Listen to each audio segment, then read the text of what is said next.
Hi friends, ഇന്നത്തെ video പറഞ്ഞാൽ നമ്മൾ മിക്സർ കേട്ടോ, ഒരു കെമിക്കലോ കാര്യങ്ങളൊന്നും കൂട്ടാതെ വീട്ടിൽ എളുപ്പത്തിൽ തയ്യാറാക്കാൻ പറ്റിയതാട്ടോ. അപ്പോൾ എല്ലാവരും തയ്യാറാക്കുക.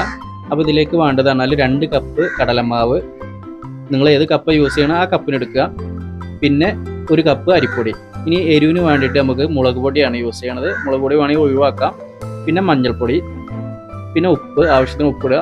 പിന്നെ ആ സെയിം കപ്പിലാട്ടോ വെള്ളം എടുത്തിട്ടുള്ളത്, അതാണ് ആ കളറിന് ആ മാറ്റം. പിന്നെ ചപ്പാത്തികളും കുഴക്കണ പോലെ നല്ല കുഴച്ചെടുക്കുക കേട്ടോ. ഇനി ഞാൻ നൂൽപുട്ടിൻ്റെ അച്ചിലേക്ക് മാറ്റിട്ടോ. എത്ര കേട്ടോ, സിമ്പിൾ മെത്തേഡാട്ടോ. ഇനി നമുക്ക് ചട്ടി വെക്കാം കേട്ടോ. അപ്പോൾ ഞാൻ ഓയിലാണ് ഒഴിക്കുന്നത്, സൺഫ്ലവർ ഓയിലോ ഏത് യൂസ് ചെയ്യാം. ഞാൻ ഓയിലാണ് ഉപയോഗിക്കുന്നത്. എന്നിട്ട് ചൂടായതിനു ശേഷം ഷേപ്പൊന്നും വേണ്ട, അങ്ങോട്ട് പീച്ച് തന്നെ. അത് ക്രിസ്പി ആകുമ്പോൾ അതിന് ചട്ടിയിൽ നിന്ന് കോരിയെടുക്കുക.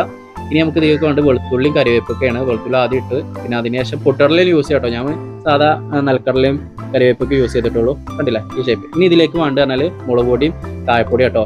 ഇതിട്ട് മിക്സ് ചെയ്ത് സംഗതി റെഡി ആയിട്ടോ. അടിപൊളിയാണ്. എല്ലാവരും തയ്യാറാക്കുക. അടുത്ത വീഡിയോ കൊണ്ടുവരണം. ബൈ.